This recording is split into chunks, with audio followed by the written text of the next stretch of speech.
Voilà pour le cavalier d'épée. Donc on va reprendre sur le 5 d'épée. C'est ce qu'on disait, une bataille est terminée avec un gagnant et des perdants. Quelqu'un s'en va avec tous les trophées, ainsi qu'avec de féroces ennemis. Les autres s'en vont avec des regrets, des sentiments négatifs, de lourds jugements et probablement avec un désir de vengeance.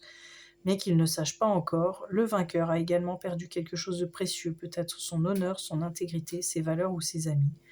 La situation est confuse et il est donc difficile de savoir que faire. Le conseil, s'il est trop tard et que la bataille a déjà eu lieu, faites tout ce que vous pouvez pour restaurer la paix. Si cela ne s'est pas encore produit, essayez de trouver une meilleure façon de résoudre le conflit. Donc là, c'est ce qu'on disait. Du coup, il y a des choses qui sont terminées, mais on pense avoir trouvé une vérité, avoir évolué, avoir compris quelque chose. Et c'est peut-être valable pour nous, mais pas forcément pour tout le monde. Et on ne peut pas embarquer tout le monde dans notre conflit. L'idée, là, c'est de lâcher prise. Et voilà, tant mieux, on a appris une leçon, mais pas forcément imposer ses idées nouvelles à tout le monde, ce qui risque de générer du conflit et de nous faire perdre plus que nécessaire. Alors, ensuite, donc la carte de l'étoile. Là, on retombe sur une arcane majeure. 15, 17, là, 17. 7 et 1, 8, c'est là, on danse encore le 8. Je sais pas pourquoi, là, c'est les numéros, le nombre a un sens pour moi. Les engagements du fou ont été mis à l'épreuve tant à l'intérieur qu'à l'extérieur et il se sent malmené et usé. Heureusement, il peut rendre visite à l'étoile. Cette carte apaisante, remplie d'eau rafraîchissante, de la douce lumière céleste et du doux parfum des fleurs de lotus, constitue un répit bienvenu. En laissant les eaux se déverser sur lui, le fou est nettoyé, guéri et rafraîchi. Parmi toutes ces étoiles, il trouve son véritable guide, celle sur qui compter lorsqu'il se sent perdu ou désorienté. Les fleurs de lotus apaisent et inspirent son esprit.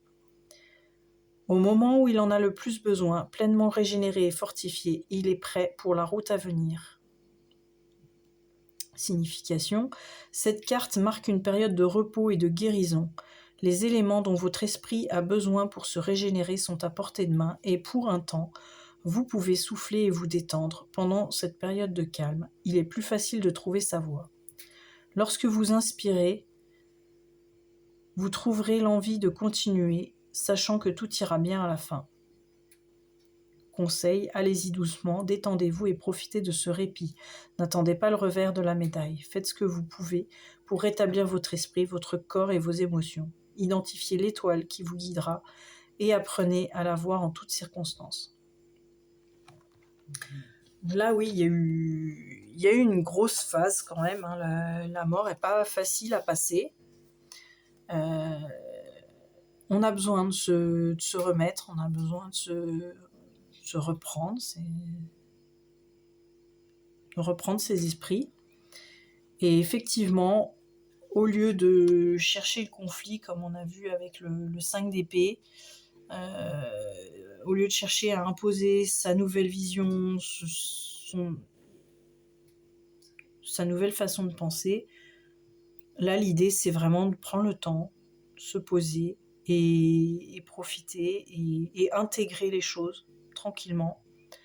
Il faut du temps pour intégrer. Quand c'est des gros changements comme ça, c'est pas toujours facile à faire. Et là, on nous parle du lotus, donc moi, ça me fait penser au mudra du lotus, du coup, qui est comme ça. Donc peut-être prendre le temps de méditer en faisant le mudra, ça pourra peut-être vous aider à vous recentrer. Voilà. Eh bien, bonne fin de journée à vous. Au revoir. Pardon, excusez-moi. Encore un petit message de l'univers. Cet oracle-là, les murmures de l'univers. peut-être encore un petit conseil supplémentaire pour le choix numéro 3, la récolte. Oui, la récolte aussi, c'est effectivement après un gros changement comme ça, l'objectif c'est quand même de récolter. Et la récolte, c'est aussi juste se ressourcer, prendre le temps et ça viendra par la suite. Donc là, on est beaucoup plus dans le s'apaiser. On commençait avec les épées très, très vifs, très tranchants, très virulents. Et là, on est... Eh bien, on parlait de la méditation avec le lotus. Je pense ça confirme. Hein. Le besoin de se poser un petit peu et de se recentrer.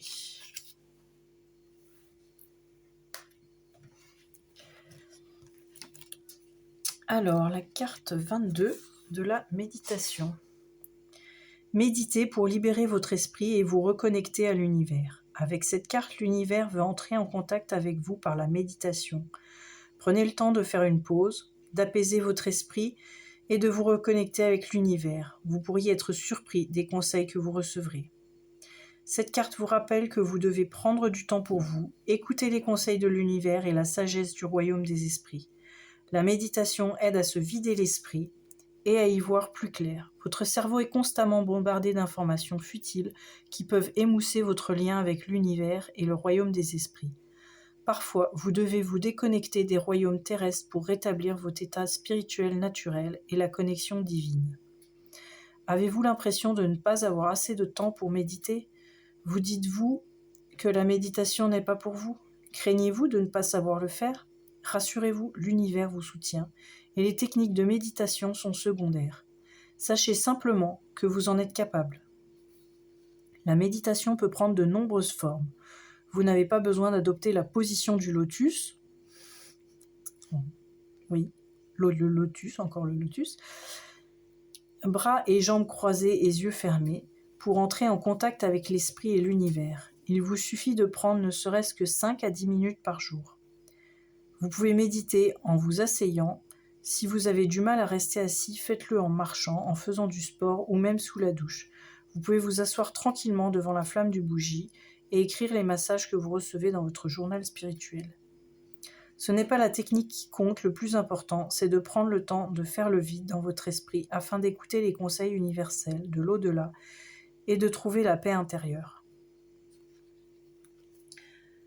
C'est vrai que quand on a beaucoup de choses en tête comme ça, ça a bien remué, qu'il y a eu c'est le moment de reprendre ses esprits et de se vider. Les promenades en nature, ça peut beaucoup aider aussi à se vider l'esprit et à penser à autre chose. Et je pense que un petit peu de balade en plein air, voilà, pas forcément la position assise si ça vous convient pas. Il y a l'embarras du choix, mais c'est vraiment rester centré sur soi et se vider l'esprit. Donc, par exemple, en pensant à ce qui nous fait plaisir aussi. Ça peut être dessiner, ça peut être complètement autre chose, mais c'est aussi une méthode de méditation. Voilà. Bonne journée à vous.